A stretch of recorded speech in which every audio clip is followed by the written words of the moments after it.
when you go online and Google yourself, and we know that you do Google yourself, I do it. I did it once. I've done it. Do you always like what it is that you see? Because sometimes some of it can be unflattering. And is that how you want to be remembered, by those links to unflattering things 5 years from now or 50 years from now? Or do you wish that you had the power to get some of those links removed? But if you had that power, what if somebody who had done something bad had that power? What if a doctor who had committed malpractice also wanted to get his links taken down? Would that be a good thing or a bad thing? Well, in Europe, they do have something of a system that allows individuals to do this. They call it the right to be forgotten. And the question is, should we have that right here? Well, that sounds like the makings of a debate, so let's have it. Yes or no to this statement? The U.S. should adopt the right to be forgotten online. A debate from Intelligence Squared U.S. I'm John Donvan. We are at the Kaufman Music Center in New York City with 4 superbly qualified debaters, 2 against 2, who will argue for and against this motion. The U.S. should adopt the right to be forgotten online. As always, our debate will go in 3 rounds, and then our live audience here in New York votes to choose the winner, and only one side wins. The motion again, the U.S. should adopt the right to be forgotten online. Let's meet the team arguing for the motion. Please, ladies and gentlemen, welcome Paul Nemes.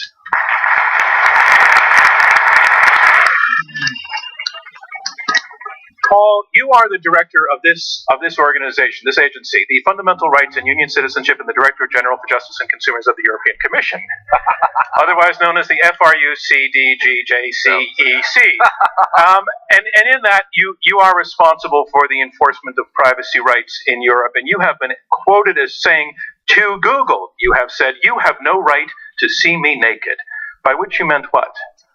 I meant that there are limits to snooping, collecting, and making my private life public on Google.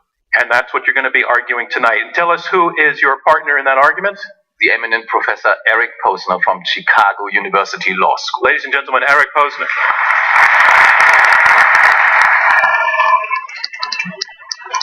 Yes, Eric, you are a law professor. You've written the book, most recently, The Twilight of International Human Rights Law. And back in the U.S., when Europe passed its right to be forgotten law a little while back, most American academics were quite skeptical and even outraged. And you said, actually, that you thought it sounded perfectly sensible. So my question is, have more of the critics come over to your side now? No, they haven't, but I'm hoping they'll change their minds soon enough. Especially after tonight. Especially after tonight. Ladies and gentlemen, the team arguing for the motion that the U.S. should adopt the right to be forgotten online. And we have 2 debaters arguing vociferously against this motion. Please, let's welcome Andrew McLaughlin. Andrew, you are now the CEO of Digg and Instapaper. You were an advisor to President Obama on internet technology policy. You are a former director of global public policy at Google. You have called the EU decision a travesty. You're no longer at Google, but if you were, would you be using that kind of language? Well, I'd probably used less restrained language if I were still at Google. The effect of the decision on that company is kind of singular. There's really no place in the world that's been so affected by it. But I do think it's a travesty. Okay, and we're making clear you're not here tonight as the Google guy. And tell us who your partner is, Andrew. The equally eminent Professor Jonathan Zittrain. Ladies and gentlemen, Jonathan Zittrain. The eminent Jonathan Zittrain, you're a professor of law and computer science at Harvard. You're co-founder of the Berkman Center for Internet Society. You looked at Europe's right to be forgotten, and you said that there is a certain elegance to the idea because you're saying something should not follow you around for life. But does that mean essentially you agree with the other side? Well, we could end early and just hit the bar, but I've described the right to be forgotten as a poor solution to a very real problem.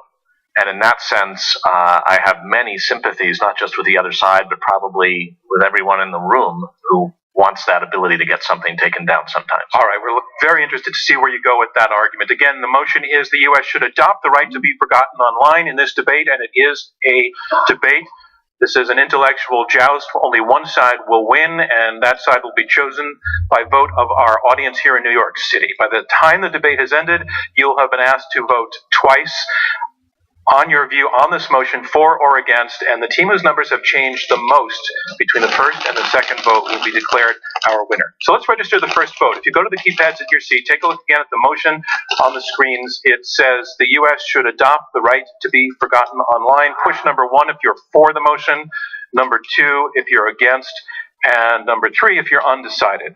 And we'll take about 15 seconds to complete that process, and then we'll lock out the voting devices. Okay. All right, folks, let's lock out those votes. And again, we'll have the second vote right after you've heard the closing arguments, and then we'll have the results of difference between the two votes within about a minute and a half. Our motion is this: the U.S. should adopt the right to be forgotten online. Round 1, opening statements from each of our debaters in turn. And here to argue in support of this motion, Paul Nemitz. He is Director for Fundamental Rights and Union Citizenship in the Directorate General for Justice and Consumers of the European Commission. Ladies and gentlemen, Paul Nemitz. Thank you very much. Thank you. So let me say, first of all, I'm not here on an official mission from the European Commission to turn America to this notion of law. It's more the academic pleasure and the opportunity to come to Manhattan and discuss with these great American thinkers. And I will just report to you how this works in Europe and where it comes from. So first of all, the right to be forgotten, the words, the natural words, they don't tell you the whole story. Because actually, it is about a deletion right. It is about you exercising control over personal data, you asking big corporations or the state to delete this data which they have about you. Why this is important? It is important because it allows you to control your own life. In the language of the German Constitutional Court, already from the 70s, this was called informational self-determination. And the judges said, in a democracy, in a free country, you as an individual must have the right to control what others know about you. You must be able to ask, what do you have? And you must be able to ask for deletion. Of course, within reason. You cannot ask a doctor to delete the medical records because the doctor must keep them also to show what he has done or she has done in terms of liability. Of course, you can't ask the press to delete a bad review if you are a concert pianist, or for the matter if you are someone who has done malpractice, or if you're a politician. There are limits to this, which are limits which are important in a democratic society, because that's what you will hear from the other side, that this is an attack on democracy. We see that differently in Europe. We believe democracy needs both. It needs privacy. It needs the ability of the individual to decide himself or herself what the state in particular knows about them. Because if you don't have that privacy, how can you organize dissent? How can you organize the new political party? That is the worst failure of the mainstream press I have ever the government seen. always knows everything about. And why do you think now 58% of Americans are opposed to that Iraq war? You know what that number would be if 43% of them didn't think Saddam And Hussein therefore, did 9/11? That number would be like judgment. 3%. First of all, you have to understand. God damn this it, just Dave doesn't fall Beldas. from the And if you're not sky angry like about this, that, Michael, but and any of you out it is there, then you're application goddamn of wrong. existing law, Because you which we should have be in angry. Europe since Young 1995. turks. And it is basically a right to ask a big corporation to delete information about you. Google argued in the case, this doesn't apply to us. We are not what we call in Europe a data controller. Our judges saw that differently. They said, sure, you control data about individuals and you profile them. When you put a name of an individual, Google gives you more than anything else, any other source of information about this person. And our law requires that in the same way that our people can ask data brokers, a bank, they can ask in school after a certain time for things to be deleted, they should be able to ask Google for deletion.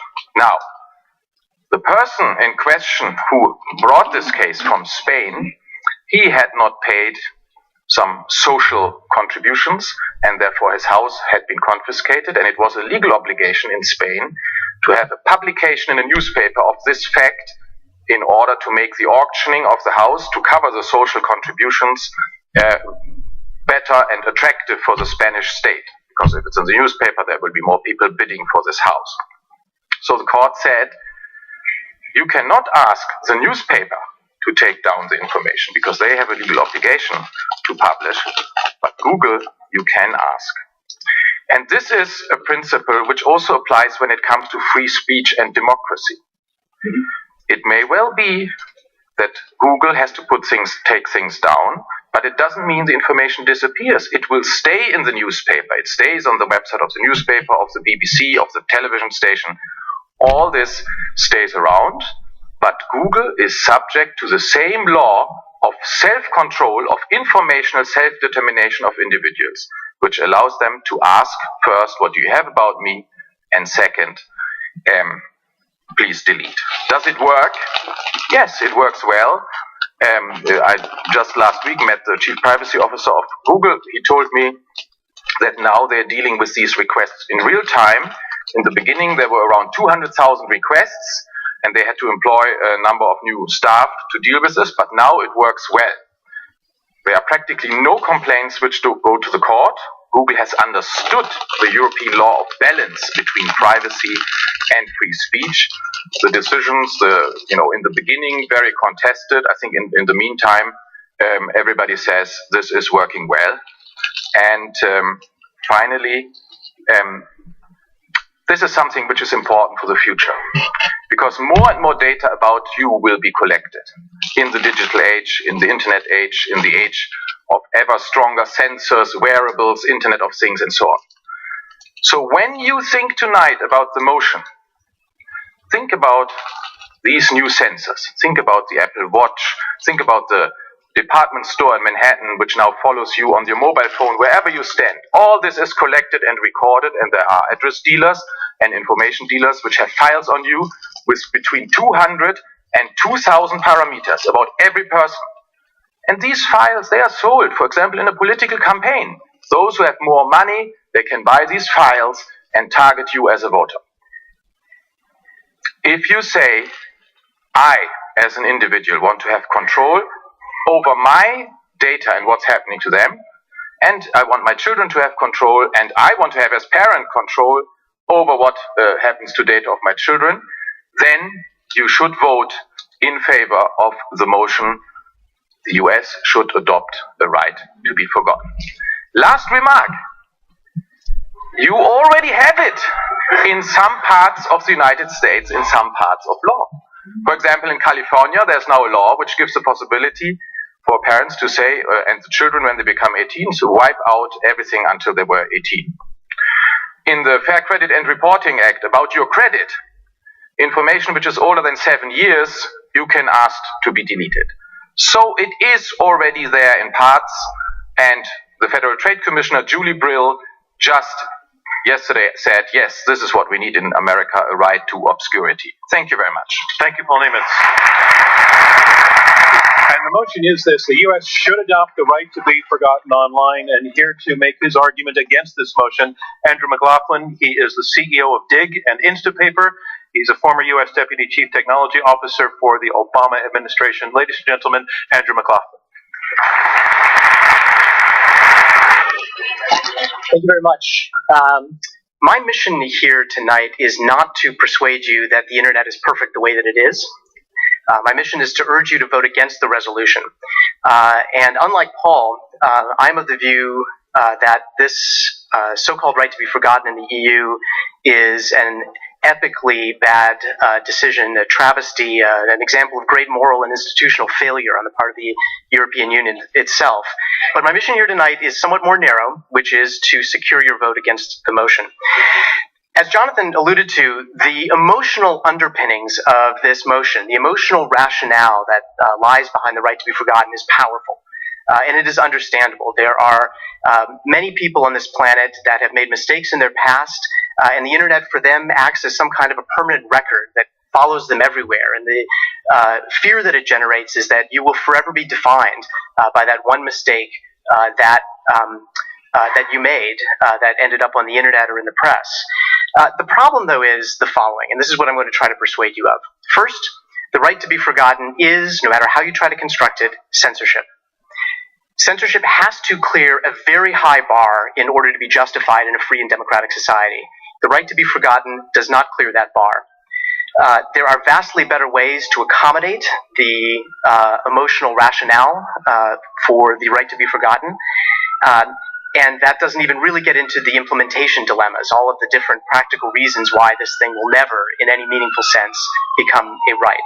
So that's the outline of the argument that I'm going to make. Let me just begin with the key point, which is the right to be forgotten is censorship. Note the odd passive voice in the construction of the right to be forgotten. We call it a right, but really it's a duty, and Paul owned up to this very directly in his opening statement. The right to be forgotten is a duty to be able to force other people to forget what they would otherwise remember. That ability, that right to remember, is one of the most fundamental rights, I think, of being a human being. By suppressing true information, and let's be very clear, that is what we're talking about here. We're talking about the suppression of true information, not libel, not defamation, not hate speech. True information intrudes into our collective memory by trying to suppress the documents that constitute that memory. So we're talking about the regulation of speech, and really the regulation of thought, which is ultimately what memory is. So this is the right to force people to forget true information. Paul said that this is, the way he framed it was that this is a right to control your own life, the right to demand deletion. The problem, though, is that I have the right to control what I remember. I have the right to control what I say. I do not have the right to control what you remember. I do not have the right to control what you say. And so, for that reason, we must treat the right to be forgotten as it is, which is a form of censorship. So as I said, censorship in a free and democratic society needs to clear a very high bar to be justified. The right to be forgotten does not meet that bar. First of all, it's way too prone to abuse. It is vague. It is subjective. The language in the European Court's decision is that information should be deleted from searches about the person if it is inadequate, irrelevant or no longer irrelevant, or excessive. I challenge you to find a more vague and subjective legal standard anywhere in the law of a free society. It's very clear, by the way, as a practical matter, that this law favors the interests of well-connected elites in Europe, those who are wealthy, those who are in office, those who would like to suppress embarrassing facts about their lives. And contrary to Paul's claim that it's working kind of well, you can Google while you can, any number of articles. The ones that I found were in the English language press in the UK, outlining all of the articles that have been suppressed, because Google gives notification to the publisher when an article has been suppressed. And so you will find crimes, you will find criticism, you'll find the case of the piano player who didn't like a 2010 Washington Post unflattering review of a concert that he gave. But there are many, many examples. A lecturer who was suspended got an article about that disciplinary action suppressed. A man who tried to kill members of his own family was able to have those articles suppressed in searches about his name. And these are from like 2010, 2011. These are not ancient history. So, one other point that I want to make is that the right to be forgotten undermines our moral standing vis-a-vis dictatorships. In a society with steady rule of law, I suppose it's conceivable that you could have some kind of court mechanism, adjudicate the right to be forgotten, and come up with a body of case law that would define the bounds of the right, flesh it out, and so forth. But in most of the world, that's not the case. I guarantee you that the dictators in many parts of the world have a different view about what is relevant and irrelevant about their pasts than we have. And they would gladly use this right to suppress speech and to justify it in their own countries. So as I said before, there are better ways to accommodate this right. For example, in the American tradition, we believe in not censorship, but more speech. So for example, if there are links on Google, a better solution might be to say that the subject of the search could add a link, add a comment, or add a symbol that would click you through to whatever you want to say about that link. You might have a right to respond as opposed to a right to censor. Moreover, we've seen that the internet adapts. We've seen the rise of applications like Snapchat, WUT, which are applications that are designed to not be searchable and to facilitate communication without a permanent record being compiled and assembled. In other words, rather than scrubbing information embarrassing to a person, we might even think more broadly about, as a society, how do we treat past mistakes and past errors? Can we learn to broaden and embrace and allow for the self-reinvention that in so many ways defines what it is to be American? That space for personal development and trial and error as you grow up can be accommodated if, as a society, we learn perhaps not to disenfranchise ex-felons for the rest of their lives, not to penalize them by making it difficult to get a job, and so forth. And so finally, I'll just end on this note, which is that, as George Orwell said, he who controls the past controls the future. Giving any number of individuals a vague standard by which to control their own pasts and thereby to try to control their own futures has incredibly negative effects. This right is not necessary. I urge you to vote against the motion. Thank you, Andrew McLaughlin. As a reminder of what's going on, we are halfway through this opening round of the Intelligence Squared U.S. debate. I'm John Donvan, and we have 4 debaters, 2 teams of 2, arguing it out over this motion: the U.S. should adopt the right to be forgotten online. You've heard 2 of the opening arguments, and now on to the third. Let's welcome to the lectern Eric Posner. He is the Kirkland & Ellis Distinguished Service Professor of Law at the University of Chicago. Ladies and gentlemen, Eric Posner.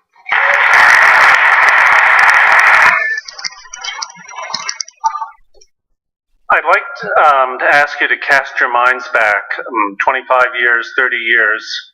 For those of you who are old enough, for some of the younger people here, I'll just have to tell you what it was like then when we enjoyed something called privacy.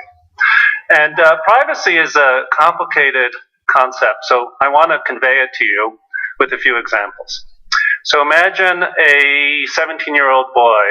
He's arrested for selling drugs. A news item appears in the local paper. The police then realize they made a mistake and they let him go. That's not published in the newspaper. Now, the people around him in his neighborhood may know about this, they may not know about it. They know a lot about this kid. He moves on with his life. It's not a big deal. Second example. A single mom is depressed.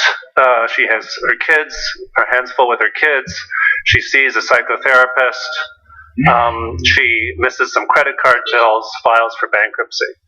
But bankruptcy gives her a fresh start. She gets back on her feet, and she's able to continue with her life. Now again, her friends and neighbors might know a bit about this, but they also know about her and what she's like and how she is a good mother. So they know a little bit about what's going on, but they still have a relatively complete image of who she is. Third example. A married couple has a terrible divorce. They file for divorce in court. They say terrible things to each other, flinging wild accusations, some of which may contain an element of truth, some of which is exaggerated. They might refer to each other's infidelity. They might allege that the other spouse neglected the children or said bad things about them. Eventually the divorce is settled and they move on with their lives. So in all these cases, these events happened. They were public to some extent, but at the same time, they're private. Not everybody in the world or even outside this area hears about these events. And the law protects them. There are privacy laws. There were privacy laws. They still exist. There are even laws called expungement statutes that would have allowed the teenager, for example, to erase his arrest record after a period of time had passed. And although free speech was robust at that time, so were privacy rights. People understood that while other people would have an interest in knowing things about you and talking about you, individuals also have an interest in controlling information about themselves. Not necessarily political information, it could just be personal information, things that are embarrassing. Now, I want you to imagine back then in 1990 that an academic, a kooky academic like me or Jonathan, came up with the following proposal. We would say, this is a terrible state of affairs that we have. Because after all, if a stranger meets someone, let's say it could be an employer or a creditor or a future romantic partner, it's really in the stranger's interest to be able to know as much about this person as possible. Maybe a future employer would want to know that this kid had been arrested. Even if he wasn't convicted, it's still information that would be useful. So to solve this problem of massive social ignorance, what we should do is record everything that everybody does put it onto a searchable database, and make this database available to everybody in the world. Okay, so if somebody had made a proposal, even someone like Jonathan, smart guy, or me, not so smart guy, we would have been laughed out of the room. That what a ridiculous proposal. What a tremendous invasion of people's privacy. But of course, this is what's happened. It's happened over the last 20 or 30 years, not because of a conscious decision by the public or by the government to implement this crazy recording system, but because of the development of the internet. Now, what happened?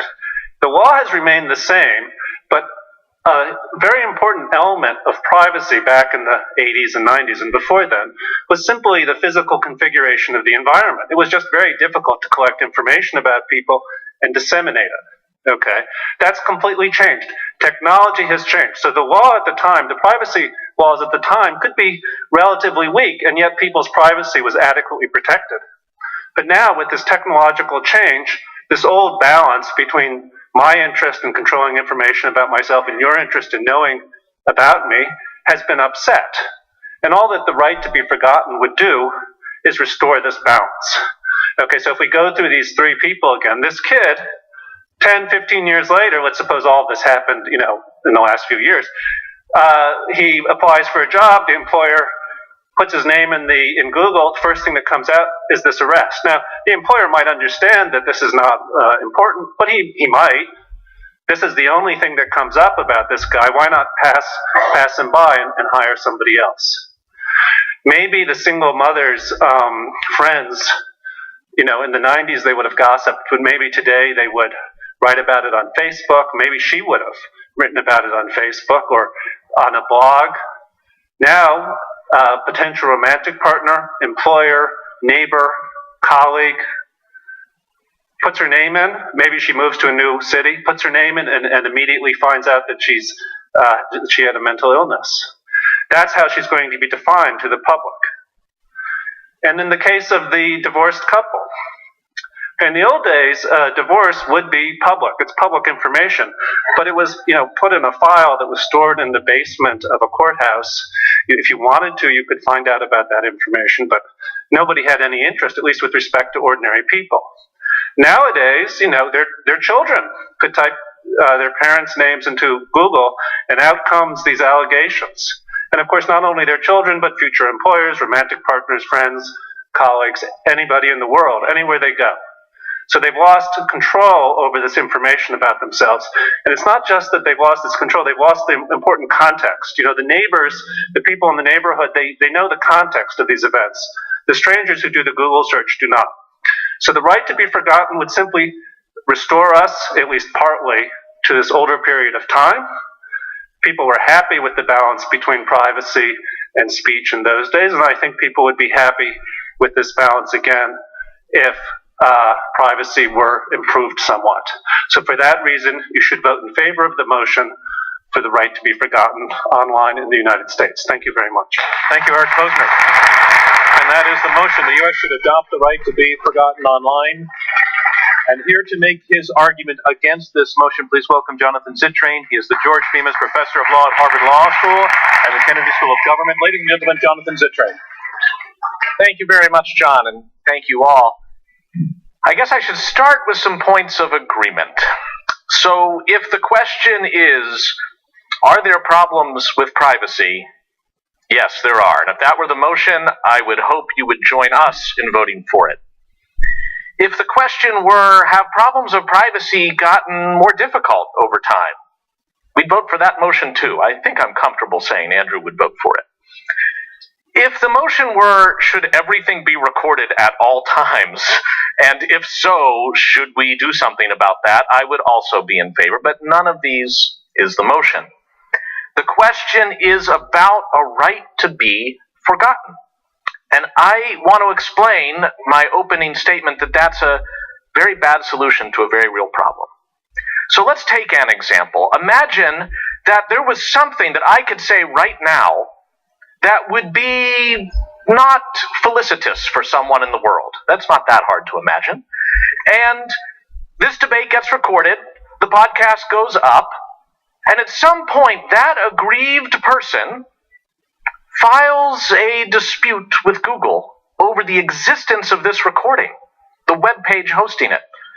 Google will receive that request, that complaint, and it is bound not to tell anybody about it. Google then thinks about it.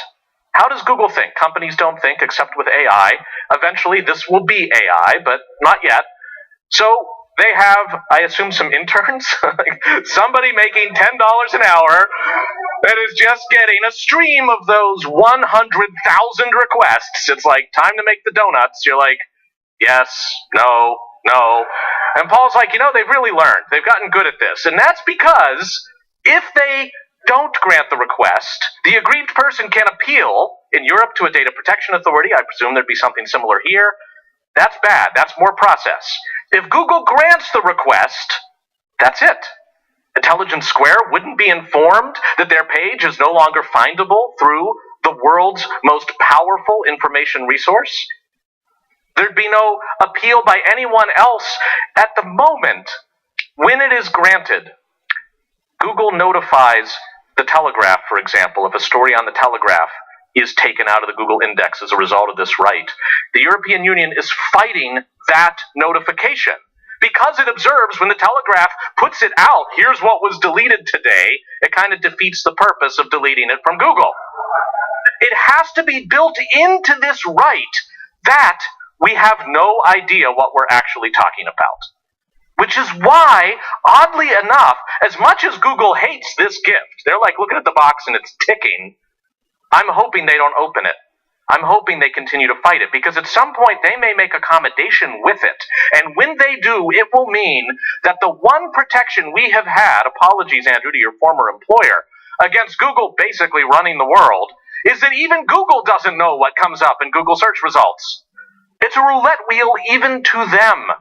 But once they cross that blood-brain barrier and start hand-tweaking results on request, like a DJ taking in what somebody wants, well, why shouldn't they just do it generally to improve things? And at that point, the reality we experience will be one set by this company. And that's what's so strange. If there's going to be something taken out, let a court adjudicate it. Let it do so in camera, that is to say in secret, so the fact that it's adjudicating doesn't spill the beans. That should be extremely rare. It should be for corner cases, maybe for cases of the sort that Eric was bringing up. But it cannot be hundreds of thousands of things getting processed, because it won't just be AI on Google's side taking it out. It'll be AI on the complainant's side. I'll write a check to somebody every month, a company, that will go ahead and every time it sees my name and what might not be a good light, it'll automatically file a request on my behalf, and I don't even need to be any the wiser. This starts to be eliminating the middleman so much that it eliminates us from the process of understanding the world.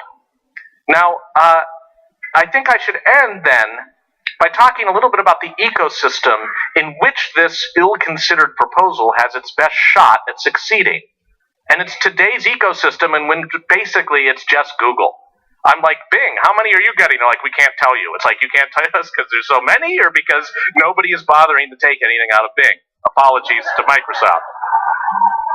But if we ended up with Wikisearch, with people remember Dogpile, who would do searches of multiple search engines at once, does each company now have to start fronting a system to start taking stuff down? What if it is Wiki? What if it's a nonprofit? In fact, what if it's a wiki page of Wikipedia that's taken down, and the page gets changed so the objectionable material is gone, it's been edited out, it's been improved? Who goes back to undelete the hole in the Swiss cheese? The answer is no one. Until these questions can be answered, and maybe they can, back to you guys, I say, please vote against this motion, even as you pluck a violin along with us for the very real problems that the for side is rightfully bringing up. We got to work on this stuff. Maybe court records shouldn't be immediately Google searchable. There should be some frame that keeps that cat a little bit in the bag. We can go case by case and try to come up with categories of information. But if we just stick with a generalized right for, in the words of the decision by the European Court of Justice, no longer relevant in the view of the complainant, information to be taken out in procedures that must, by their nature, be secret, we will be betraying all of the great things that the information revolution has brought us, along with the bad.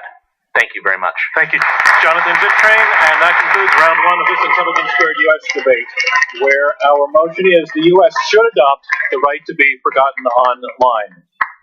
Keep in mind, please, how you voted at the top of the evening. Again, we're going to have you vote a second time after you've heard all of the arguments, and it will be the teams whose numbers have moved the most who will be declared our winner. On to round two. Round two is where the debaters address one another in turn and take questions from me and from you in our live audience here at the Kaufman Center in New York City. Our motion is the U.S. should adopt the right to be forgotten online. We have heard one team arguing for this motion. Paul Nemitz and Eric Posner have argued that technological change means that the balance that once existed between privacy and free speech is now all wrong, and it needs to be restored in a world where the worst moment in a person's otherwise well-lived life can be the thing that stalks them forever through search results on Google. They say put this in terms of a right to delete. Think of it in terms of informational self-determination. The team arguing against the motion, Andrew McLaughlin and Jonathan Zittrain, they concede that this really is a problem, this issue of privacy, but they say the solution, the right to be forgotten, is a terrible solution because it conflicts, number one, with the right to remember, which they argue is an important and valid right. And more importantly, they say the whole thing smacks of censorship that will lead to a system where nobody knows what's being taken out, and stuff taken out may never once again return to the public realm. I want to go to the team that's arguing in support of this motion. The dirty word that your opponents have raised repeatedly is censorship, that the kind of right that we're talking about, where an individual can go to Google and say, when my name comes up, I don't want this link to show up, or this link to show up, or this link to show up, that amounts to censorship. How do you respond to that? Well, I heard this very clearly. This would be a tool for dictators. And our moral standing would be undermined if we allow this right to be exercised in democratic societies. I would see it exactly the other way around. History has taught Europeans, whether fascistic dictators or communist dictators, they don't want any privacy. They wanted to know everything about you. There was a block reporter in every block of housing. And that is the history of this right you have to think about. Dictators don't want anybody to have privacy. So I think the understanding where we are coming from is different, and I would like to do like Jonathan, distinguish this notion from other things you might be thinking about. The notion here tonight is not the US should adopt the EU right to be forgotten as ruled by the European Court of Justice exactly. Paul, let me step in, because I asked you a question that I don't feel you're answering, which was the response to their calling this censorship. It's not censorship because the state is not making information disappear as they did in the communist and the Nazi dictatorships. It's an individual who wants to have control over their past lives. Okay, let me let the other side respond to that. Well, that is censorship, right? So in this case, the law, which is an instrument of the state, is saying that the individual has the right to force deletion of true information published by others. That's censorship. When you say, just to be clear, you're not talking, when we say deletion of information published by others, that is deletion of information published by Google, which are the search results, but the documents that are linked to stay online. That is correct. I mean, I grant that the Google search result is different from the underlying information, but unless you can find it, it may as well not exist. And search is how people get at things. Let me just give one example, which is one of the ones which was reported by the Daily Mail. They took out a link to a 2002 story that reported somewhat amusingly on a dispute between two families in the north of England over a terrier dog. And so that search result is now deleted as to that person mentioned in the story. So again, this is true information. It did happen. The story reported on it. And now the EU says the individual mentioned in the story has the right to force the deletion as to them of that story. But the story is still there. That's correct. I got to say, let me bring in Eric Posner. Yes, censorship in the sense that Andrew uses it has always existed in this country. There's a tort right to privacy. If a nosy journalist pokes into your affairs, finds out true facts, tries to publish them, you have a tort action against them. You can get damages as a Just for folks who aren't lawyers, can you explain the term tort action? You can just sue them and get money. And as a consequence, now we're talking. As a consequence of that, journalists do not do this. Many of you have seen on reality TV shows and other places that faces are blurred out. Well, that's a kind of censorship as well. Eric, does that tort extend to a journalist or let's say a newspaper that writes a story about that dispute? Not the subsequent, but the original. Let's let Eric continue. Sorry. Eric, were you done with your Yeah, thought? just that there is censorship in the sense that the government prohibits you from reporting true facts, and the reason for that censorship is that there's also a strong interest in privacy. Let's take Jonathan to the train. I wouldn't get too hung up on the word censorship. I think that it should be starting a conversation rather than ending it. The key distinction in the examples Eric was giving was that these are adjudicated instances where the state is like, what that person has said is so terrible, they owe money. It might be a further move by the state with some trepidation to say, and you must never say that again, and what you said must be, stricken from the public record. That should be done very rarely and after a lot of process. What's happening here in a right to be forgotten implemented online is exactly the opposite, and in that sense, it's very different from the examples you're coming up with. The fact, too, that it's only coming out of Google's index rather than the root thing being taken down, I would just see that as part of the paradox. If the thing is okay enough to stay up, it's not so bad that it needs to come down. It's like saying the book can stay in the library, we just have to set fire to the card catalog, like, go to town, enjoy the stacks, to use an example from the 90s that you might relate to. Would one of you that just seems Borgesian. I would want to let one of you address that metaphor. The audience connected with that. So I want to see what your response to it is. I can use another. Do you want to take it, Paul? Oh, all right, Eric. Here's another metaphor. So, first, it has to be a direct response metaphor, or you have to directly respond to that. Okay. So the point they're making is it's not censorship of the source material. It's still there. You could go find it if you dig enough. That it's actually it's actually there. You just have to rearrange the letters. I agree with Jonathan. I agree with Jonathan that the word censorship is not helpful here. What the right to be forgotten does is it raises the cost for strangers to find out information about you. It doesn't make it impossible. So if you turn out to be a famous, important person, become a politician, journalists, biographers can dig it out. It just makes it difficult. But that's the way things work. That's the way we secure our homes, for example. We don't make it impossible to break into our house. That would be far too expensive. We put in a lock that will deter most people. It won't deter people who are extremely interested in getting into our house. So you raise the cost without making something impossible. That's a way of putting a thumb on the scale for privacy. What's interesting about this to me is I regularly hear EU officials, say, look, there's just nothing much to see here. Like, this is only if you search for the person's name directly will that search result not appear. It's just a very small thing. And to me, that actually highlights the kind of moral bankruptcy of this whole thing, because they are essentially validating the notion that an individual, a dictator, a politician, a rich person can secure the deletion of irrelevant information, whatever that means, in this one very narrow way. And believe me, I am confident that principle will expand. There's no way that it's just going to be left limited to search engines accessible. I think what Andrew and Jonathan are doing here is they're pretending that everybody who makes use of this right is someone where there is some public interest to know actually what this person has been doing and what it is about. But that's not the case.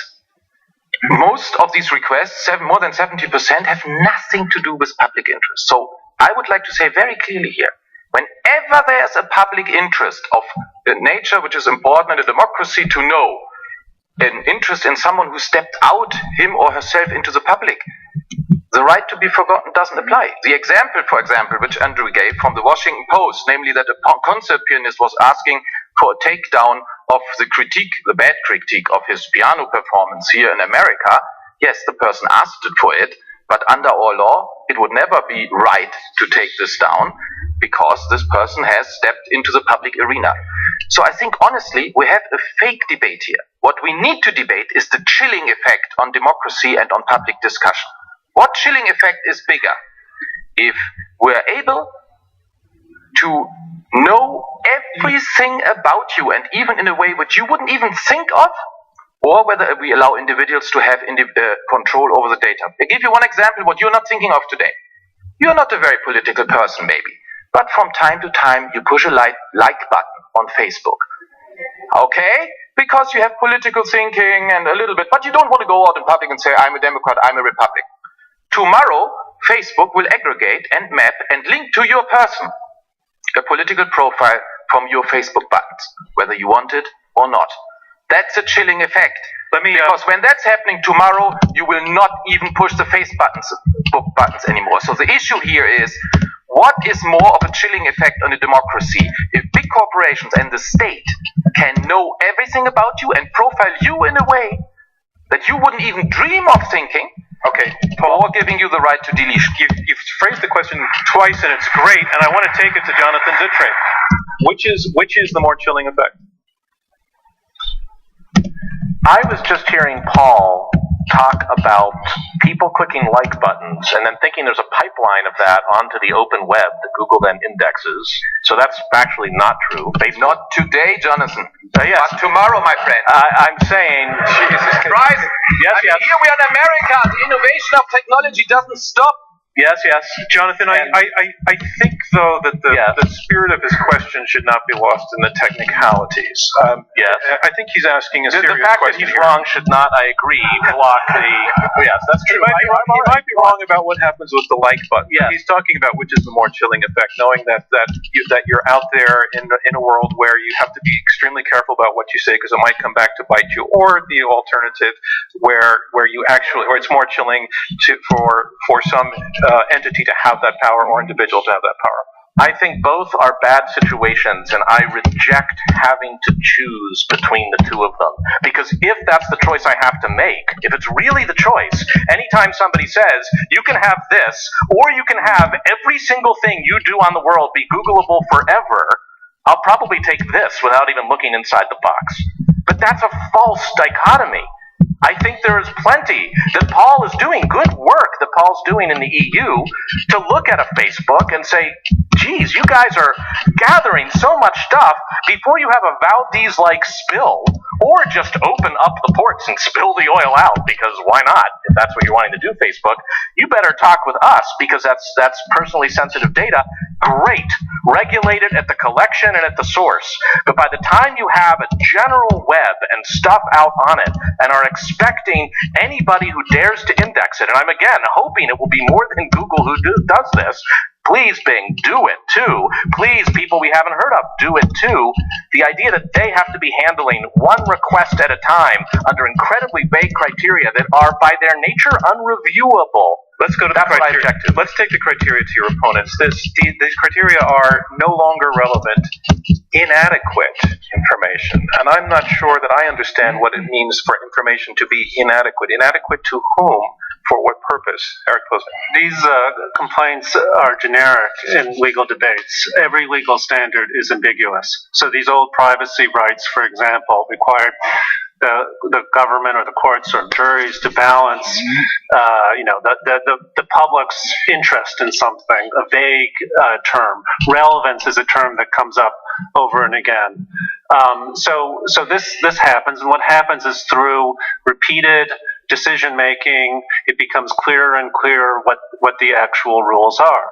Now, the rules as they're stated are vague, but when you actually read the cases, it becomes pretty clear what's going on. Ordinary people, non-famous people, are the ones who win. Famous people don't win. Ordinary people, and not ordinary people who commit crimes or serious crimes, and there's frequently a time component. 5-10 years ago, And you can, by reading these things, get a pretty good sense of what the standard is and be able to make predictions about how Google will apply these standards in the future. It's just something that happens over and over again in the law, and people are able to work with it. It happens over and over again in the law. That's what happens when cases are heard by courts, in public session, decisions are reported, and things evolve. Eric, I want to ask you directly, in this right to be forgotten, when you have a private company making the decision, and at the insistence of the government, it must keep it secret, the cases we hear about are happenstance, how does that evolution take place? Let's look. Can you defer to Paul? Yes. Paul Newman. Well, I mean, these decisions have taken place since decades in normal press law in Europe. Because before the Google case, as I explained to you, we had the right to deletion. And, for example, newspapers, they have to make on a daily basis a decision, do we publish something or not? And if they get a request, for example, to correct or to take down from a website some information, they have to make this decision. So it's true that if you only read this one judgment, and that's normal in the law, you don't understand what these criteria mean. But if you go to the European Court of Human Rights, for example, the von Hannover case, very clear criteria. What are they? A, whenever the information is of relevant, of public interest in a democracy, is a contribution to public debate, it cannot be taken down. Second, when the person in question has made himself or herself the decision to go public into a public sphere, like for example the concert artist, the information cannot be taken down. So I would say Eric has said it right. All the many examples which you invoke of people who tried, I've heard here some examples, the guy who did a professional fall, the concert guy, the concert pianist who asked for critique to be taken down, all this under the law should not be taken down. Andrew, but on the other hand, let me break is not different from any other newspaper previously. Newspapers have to make these decisions. Paul, I need to, just in the interest of time, I need to interrupt you for that, so forgive me. I want to go to Andrew McLaughlin to respond to the point that Paul was just making. In your opening statement, you said that you could foresee a world in which a powerful elite had more ability to make themselves forgotten than the ordinary guy. And Paul is actually saying it's the ordinary guy who's getting the takedowns and not the powerful and the public. What about that? Well, the heart of my argument is not that somehow it's only going to be used by the elite. I have no idea whether the majority of cases are being used by famous people or not famous people. I have no idea. My point is that this right is, in my judgment, a typical kind of like EU elite construction dressed up as a privacy right, but in fact designed to allow the well-connected, the politicians, the business people to suppress embarrassing facts about their past. Why do you think that? The record is, well, it's part of my sort of like cynical experience with the institutions of the EU, to be quite honest. So we're getting all scientific about this.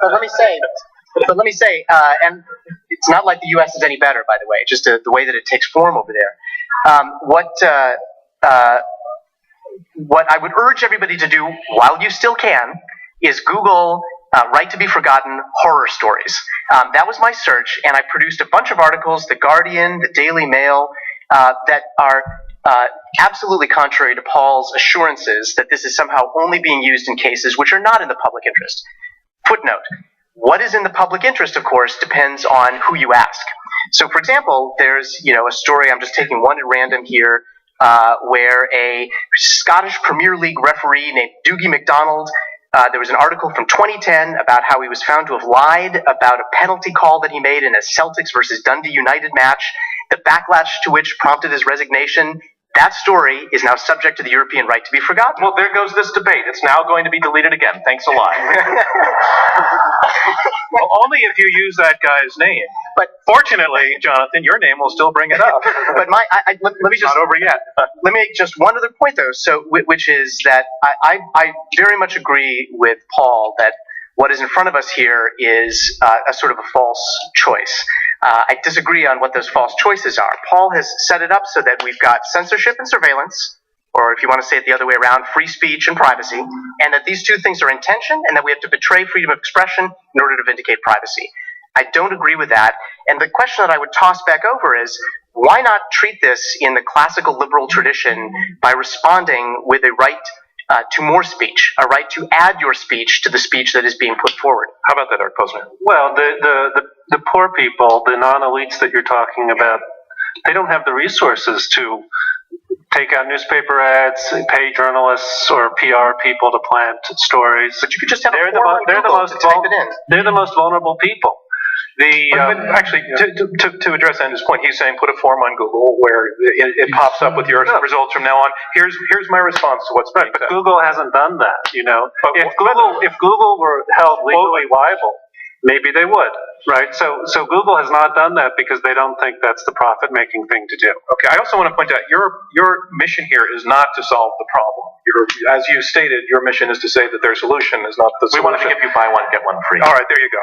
No, I mean, I think people want to hear your idea, but I just want to say for the point of the vote and the debate, you do not have to solve the problem for them. I want to see if there are any audience questions. I'd like to start going to those. Man, right here. And a mic will come to you if you can just wait till it reaches you. And again, I want to ask you to please be terse with the questions and really get to the question, like, directly. Is there a microphone coming down the aisle?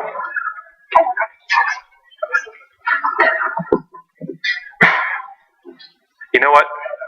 Okay, I was going to say we'll go to this side and then come back to you. 37 seconds lost. Is it possible that the right to be forgotten infringes upon someone's right to be remembered?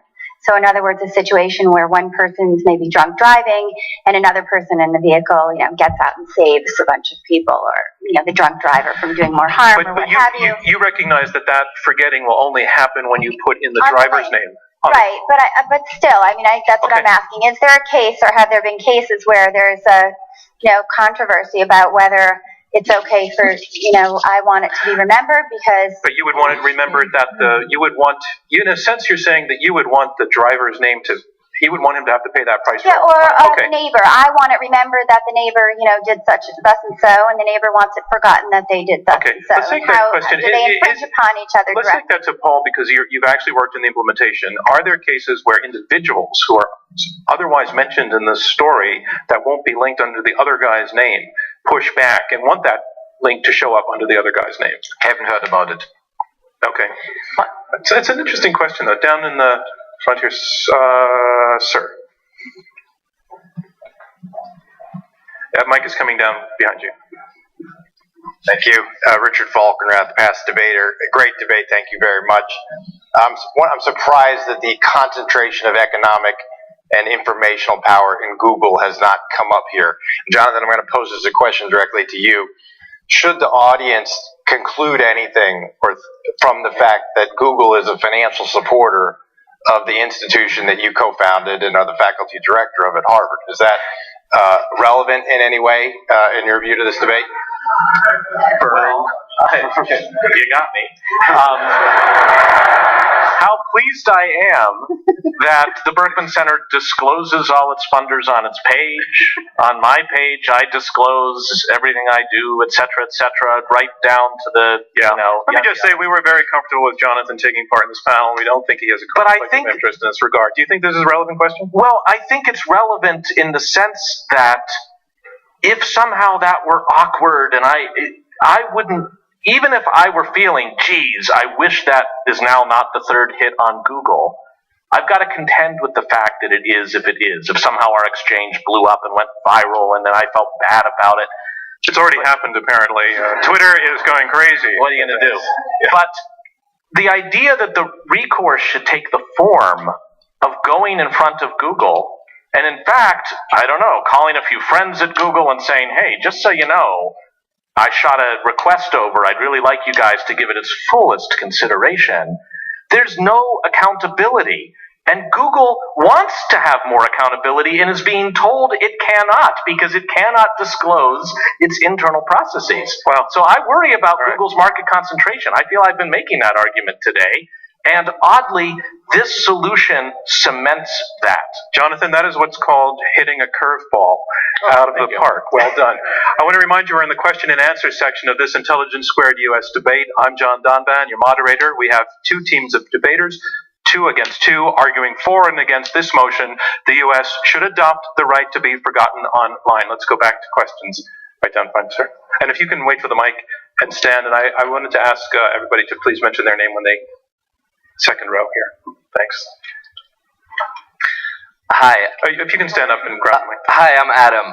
This law seems to be very Google specifically tailored, and I'm wondering what sort of criteria is applied in Europe about what constitutes a data manager or a search engine. For example, if somebody posted a story about me on Digg that I didn't like that rocketed up to the front page, well, Digg.com has an extensive search feature. Would that qualify as somebody who I could then demand that my data be removed or not? Paul Niemitz, in Europe. This judgment is specific to Google as a search engine. Now, and it distinguishes the law which applies to the search engine from the law which applies to the press, to the newspaper, which was also part of the case. So for the time being, I would say it only applies to the search engine, but when we get into the area of, journalism, free speech, no. Andrew, as CEO of Digg, how do you feel about that? Yeah, I mean, I assume that I would be subject to it if I went over there. I believe that Bing and Yahoo are now responding to these requests. I believe it's the view of the European Commission that all search functions, all search features, all search engines are subject to the right to be forgotten. Paul frames this as just like a very nothing to see here kind of like incremental extension of past principles, but it is a radical departure from prior precedents in the sense that, as you keep saying, the underlying story is not deleted. The past rights to delete were all about the underlying story. If my social security number were published in a newspaper, I would have the right to go and get that deleted from the newspaper. What we're talking about here is this very weird Google-specific cabin to particular searches instantiation of a right to force other people to delete information, which is what I think it's not Google-specific. The case was about Google, but of course there's something new with search engines in comparison to a normal press website. And that is that the search engine, by profiling the individual, when you put in a name, bringing up all the information existing about this individual, goes far deeper in your privacy and profiles you much more than only the one website on which you have your stuff. Sir. Can you tell us your name, please? Sure. It's Alamin Sumar. So my question for the no side is this. Are there mechanisms to temper maybe things that we see as problematic about the right to be forgotten in ways that make the case more compelling? So for example, we imagine if this happened in the US, the Congress would pass a statute and say something like, if something's irrelevant or inadequate, it has to be removed, but then the agency to which that power would be delegated would promulgate some regulations, and the regulations would be a bit more specific. And then if Google wanted to deny a request or and didn't want to deal with the process, you could have some special advocate appointed to take that case to the court. So basically, is there an apparatus that would make a right to be forgotten workable in the U.S. to the point where you would find it acceptable? It is curious you're asking our side rather than theirs. It points out that the pro side should come up with something that actually can work and address some of the problems that really are latent in the European model. Could we come up with something? Quite possibly. I'd welcome it. Again, I understand that we have a real problem here in privacy. And I think, and I'll use some of my closing remarks to try to offer some of my own suggestions. I do worry about a litigation-style model as a solution for the kinds of reputational problems we're talking about. I think it's a little bit of the wrong kind of peg in the wrong kind of hole. I'm not with Jonathan on this one. I can't think of any administrative construction, any administrative structure that would make this acceptable, because the fundamental right that we're talking about here is a duty of other people to delete and forget true past information about you. I don't think there's any way that's constitutional, for one thing, but I also think it's just fundamentally a terrible, terrible idea. Eric, did you want to respond? It's not unconstitutional. So the right of privacy already does this. It already has the effect of deterring newspapers and other people from publishing true facts about you. Expungement laws are statutes in most states that allow people's criminal records to be erased. That, the facts are gone. All of these statutes and constitution and legal norms have standards and criteria. This is something that we can debate about, how strict the criteria would be. And I suspect Jonathan and I, are very close together, meaning that he's on our side. So you make it, for example, I would completely rule out public figures from using the right to be forgotten. Only private individuals. and only private individuals who didn't commit a crime, that sort of thing.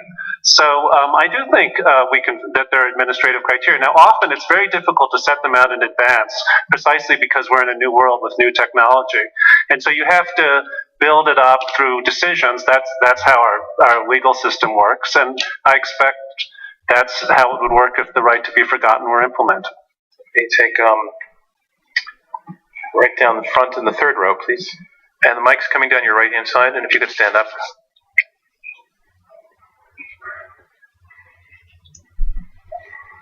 F.V. Fish, and as a follow-up question to yours, in order for your side to win, just so that the radio audience knows who you're talking about, the side arguing for the motion, therefore arguing for the right to be forgiven. Right. So to me, it's based on an inherent right to privacy. But how do you square that with at least the U.S.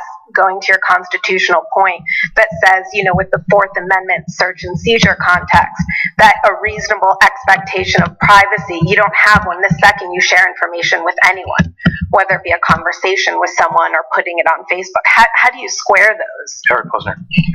Well, those are different contexts. That's in the Fourth Amendment is in the context of criminal investigations, and there's a Supreme Court opinion which says what you said, but I suspect will be revised over time.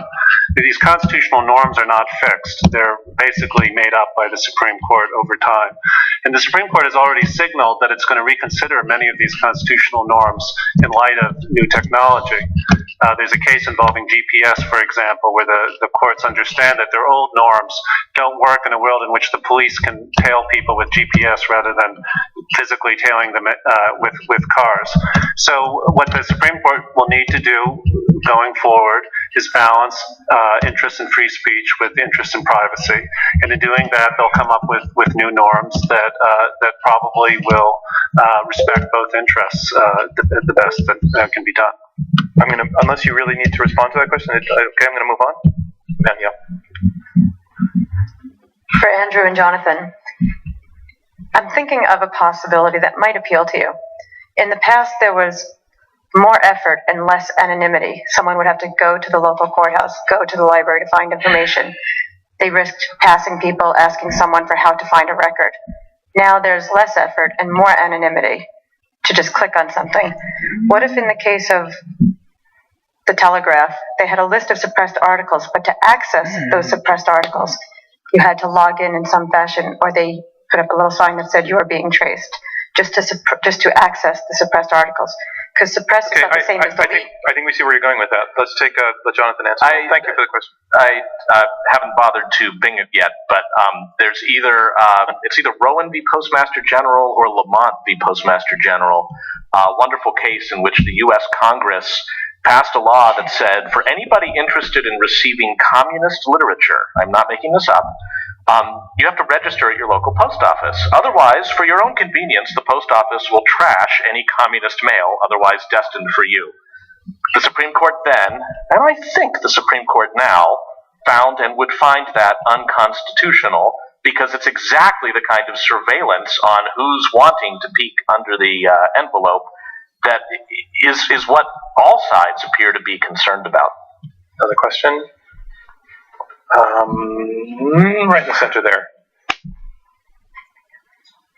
Adamant waving actually does work with me, and so I want to see everybody going nuts. Can you tell us your name, please? Again, if everybody can, yeah, thanks. This question is for the for side. I'm a developer. It would be relatively trivial for me to create a search engine of my own to crawl major news sources, which would, in the EU, it sounds like give me an advantage over other people in terms of the information that I have access to. I'm curious how the law would apply to that, and if it would apply to that, how it would apply in the United States to other private search engines, such as the NSA's database of information that they have about us. Okay, so you're asking if you were smart enough, which sounds like you probably are, to create your own Google at home that would search the web for stuff. Does that become relevant in this conversation? I know the law in Europe doesn't address it, but let's say, does it become relevant in this conversation? Would somebody like you need to become subject to laws like that? Paul or Eric? Right. first of all, of course, a data controller, as we call it, is not someone who does collect information for private use. So as long as you do this for private use, you would not in Europe fall under our data protection law. But of course, to Google, it applies. And indeed, for your question on the NSA, the data protection law applies without difference to the state and to private search engines. So the right to deletion and the right to ask, what do you have about me in Europe, applies to the state and also to corporations. But of course, within reasons, national security limitations and so on, there we are not so far apart. So how far are you getting in asking the NSA to delete information? Well, the answer is he described a case where he would, as a developer for his private purposes, design his own web engine. So this constellation would mean that you're not a controller, you would not be treated like Google, and therefore the right to be forgotten would not apply in relation to you because you're doing this as an individual. So you would have to delete nothing. Sir, in the back near the wall. Thanks.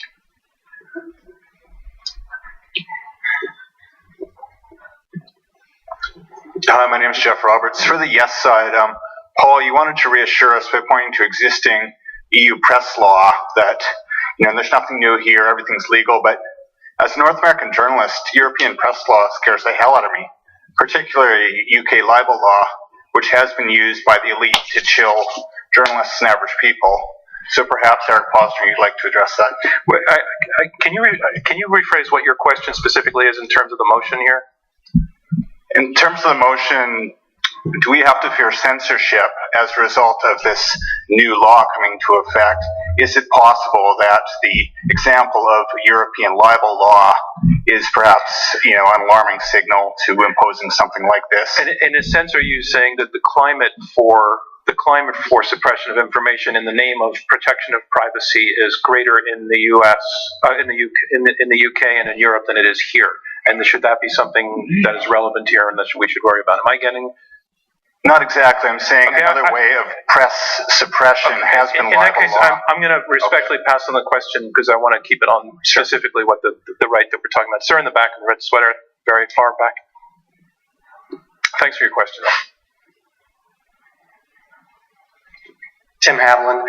Imagine it's 30 years from now and the two college students at Oklahoma University are now 50 years old. When their kid searches them, should it be the first thing they find, this racist chant they did, or should they not find it at all?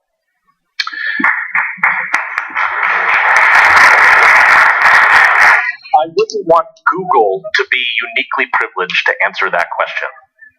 Jonathan Zittrain, does the other side want to respond to that? Eric Posner.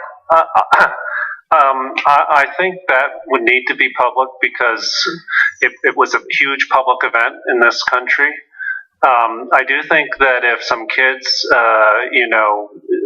put a racist statement on Facebook and 30 years from now that came up, I would be troubled by that. And the reason for being troubled by that is that people develop over time. The one thing that you do as a 17-year-old or a 16-year-old doesn't define you for your life. Even if you did something a lot more serious, committed a crime, for example. The problem is that when you're 50 now, the person who Googles you may well know nothing about what you've done over the last 33 years. And they get this hit. And although one would wish that people would take into account the passage of time, I think it's human nature to jump to conclusions and assume that this 50-year-old person is the same as the 17-year-old. From a statistic I read while preparing for this, I understand that in Europe, 89% of all Google users never go to the second page. They're only looking at what comes up on the first page. Andrew McLaughlin. Well, so I feel this very deeply. The notion that one terrible thing that you do or is associated with you trails you your entire life, I think is heartbreaking. And it's something that concerns me deeply, and I think a lot about that. The internet has leapt way ahead of the human capacity to kind of situate incidents like that in a broader context of somebody's life. And so, my view on this is still censorship, which I don't mean to be kind of like a nuclear bomb that ends this argument, but to position this as what it is, which is a right to force other people to delete things that they would otherwise rather not delete, is not the right answer. We need to have the internet evolve. I'd like to see Google evolve to add a more direct right to respond. And by the way, footnote, they've tried. They created something called Google Plus, where anybody could create a profile and shows up very high in your results. You can populate that with any data you want to about yourself. And I think broadly, though, as a society, we have to kind of learn how not to judge people in this incredibly harsh way that we seem kind of inclined to do. Paul Nemitz, may I ask you a question in terms of how the thing functions? In giving the deciding power, the adjudicating power to Google, a private corporation, to make the decision, yes or no, we're going to delete or not, what are the checks on that from outside? How does that work? Well, Google as a private corporation is subject to the law as anybody else.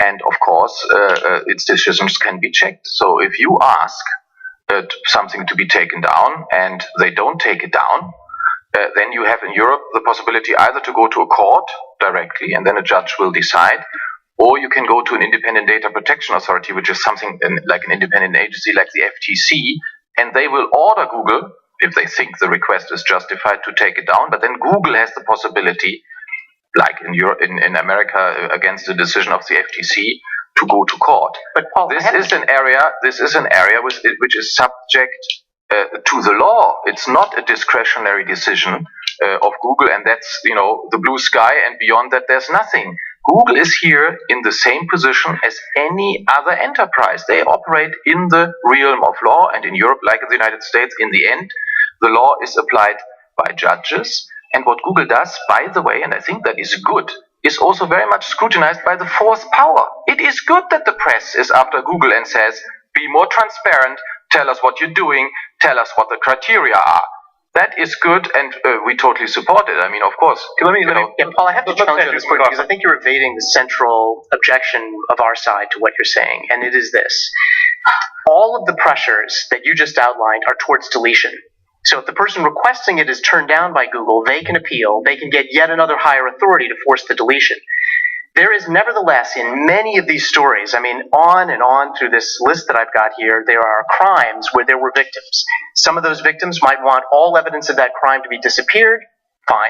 But many of the victims may want those stories to live on. They may want the memory of their loved ones, the story of that crime, the details of the criminal's conduct to be remembered. But it does live on. Right. It does live on. It's not removed from the internet. It's just you can't find it through the criminal's name. They may feel that the perpetrator should be associated with that crime, and it may be important to them as a matter of justice. Maybe not for all the reasons that you might agree with or I might agree with, but it matters to them. My point is, there is a broader interest in many of these stories. Or take the one about the referee. The fans of the team that was wronged by the false penalty call may want that referee's name to be associated with that. They have an interest in that. There are interests on both sides. So that's the classic role for the law. So that the interests on both sides. How are they vindicated? And they are vindicated. And what's on the side of disclosure is something far more powerful than the government.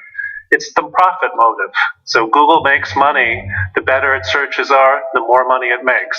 This is why it doesn't just searches we're talking about. In any given case, on the margin, for some obscure search in the massive river of search taking place. No, but they don't want to set a precedent Google where will they pay take no things down. penalty for over deleting. They will. And no one will even know. Who will even know? They will know because it will do worse than an alternative search engine in the world in which we have search engines competing with each other. And that concludes round 2 of this Intelligence Squared U.S. debate, where our motion is the U.S. should adopt the right to be forgotten online.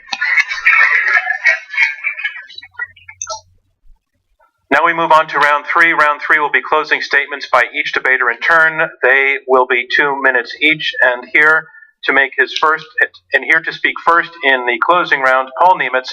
He is Director at the EU Commission, Directorate General for Justice and Consumers. Ladies and gentlemen, I am defending the case that you should vote in favor of the notion the US should adopt a right to be forgotten. Not necessarily the one of the EU, but a right to be forgotten. Why should you vote for this notion? Because technology moves on. More and more information will be collected about you by the state and by private parties. and your life will be plotted by them, your life will be profiled, you will be predicted, and you will be manipulated, unless you have a tool in law to control your own destiny. And in a free society, this right is the right to informational self-determination, and it means for Google searches that you can ask for delinking, provided there are no countervailing interests, and of course the most important countervailing interest is democracy, free speech, the information which is relevant for our democracy to function. In the end, what we are discussing here is the power relation between you as an individual, as a free citizen of the United States, and on the other hand, the power of Google. Is Google free to do anything in terms of plotting you, predicting you, and manipulating you? Or do you as an individual have standing and rights to defend your freedom? That's what you're voting about tonight. If you believe individuals should have their destiny in their hand, also in the times when technology make total prediction, total collection of anything you do possible, then tonight you should vote. The US should adopt the right to be forgotten online. Thank you very much. Thank you, Paul Niemitz. And that's our motion. The U.S. should adopt the right to be forgotten online. And here to make his closing argument against the motion, Andrew McLaughlin. He is CEO of Dig and Instapaper and a partner at BetaWorks. You should vote against the motion. Paul's construction that he just put forward is in my judgment, false construction. The empowerment of an individual on one side of a conversation, which is what speech on the internet is. It's people speaking, other people reading, and other people choosing to remember. What he's trying to push is a right to force others to forget true information that they may wish to remember. It's that simple. It is an extreme solution to a very real problem. It's the wrong solution to a very real problem, particularly where there are other paths: more speech, a right to respond, new tools, the evolution of the social understanding of past mistakes to deal with embarrassing mistakes that come out on the internet. I want to say, in response to one other point that Eric raised, simply calling this what it is, which is censorship, is indeed not the end of the debate. We censor copyright infringement, we censor sexual abuse images of children, we censor a lot of different kinds of information, but it's justified and overcomes a very high bar in order to stand as an exception to the right of free speech. This case, the affirmative case, has not met their burden to say that the right to force other people to delete embarrassing facts from your past rises to that same level. It does not, and for that reason you should vote against the motion. The final image that I want to leave you with is one that sticks in my mind whenever I think about this, and that is the ever-evolving photographs of the Soviet Politburo through the 1930s and 1940s.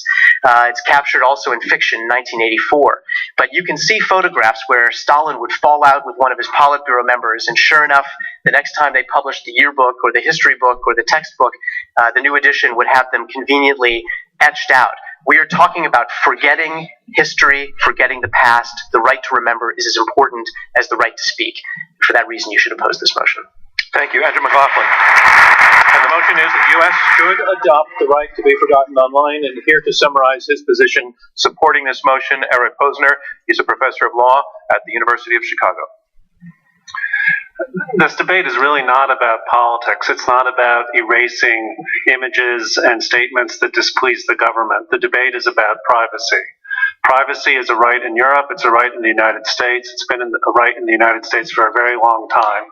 It used to be controlled by tort law, an area of the law, and to some extent other statutory law and other types of law. And I just want to ask you to imagine again, but this time that it's you, that perhaps you're going through hard times in your marriage if you are married, and perhaps you get involved in a divorce.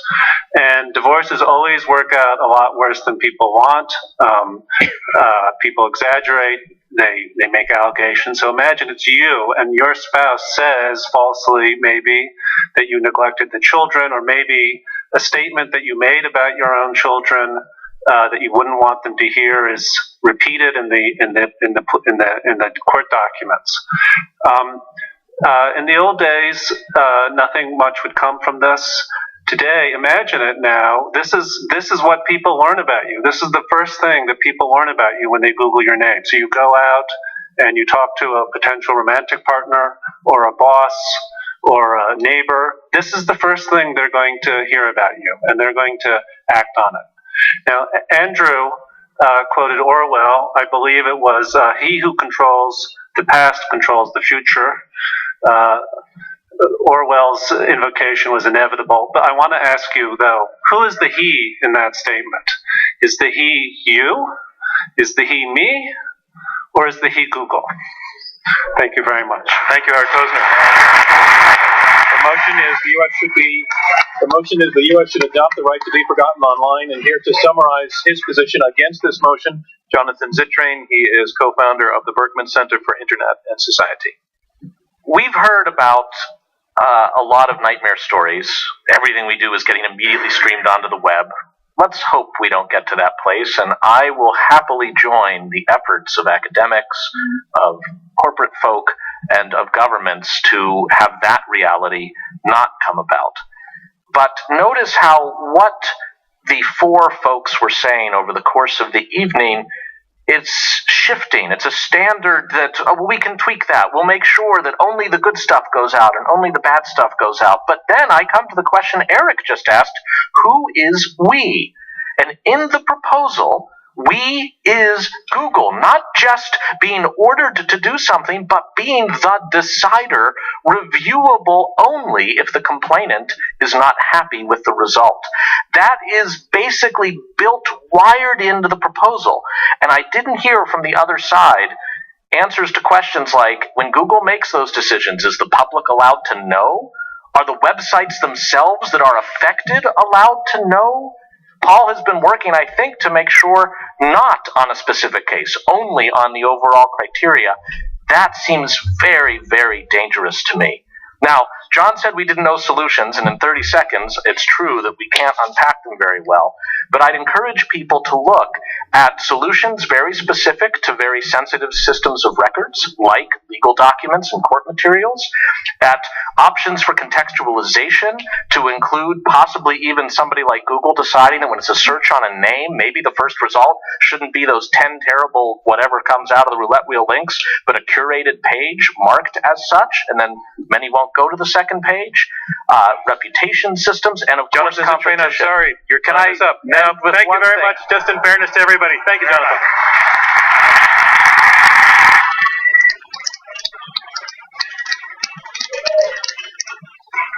And that concludes our closing statements.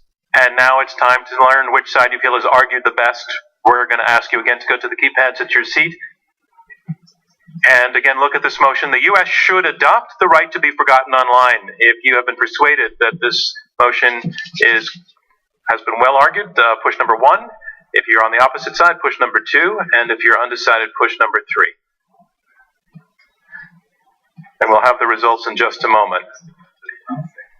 Before we do that, I want to say that this was a little bit of a tough debate in terms of it was relatively nuanced, and I really want to congratulate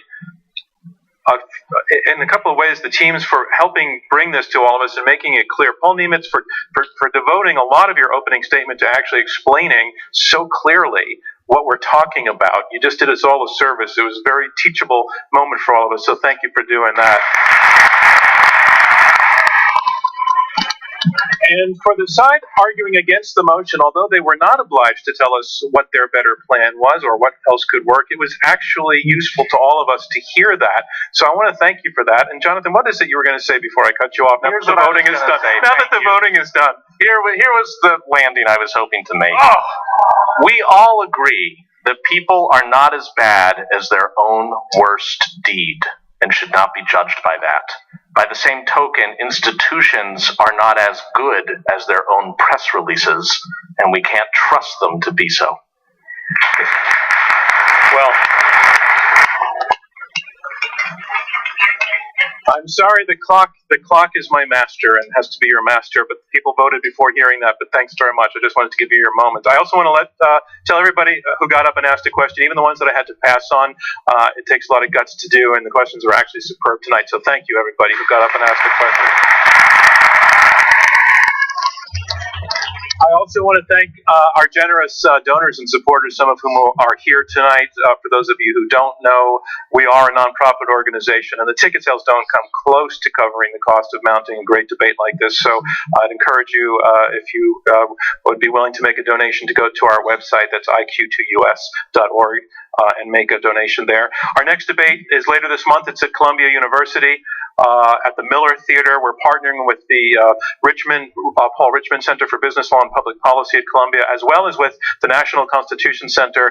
We're going to be continuing our ongoing debates on constitutional issues that we started last year in Philadelphia. The topic at Columbia will cover whether the president has exceeded his constitutional authority to wage war.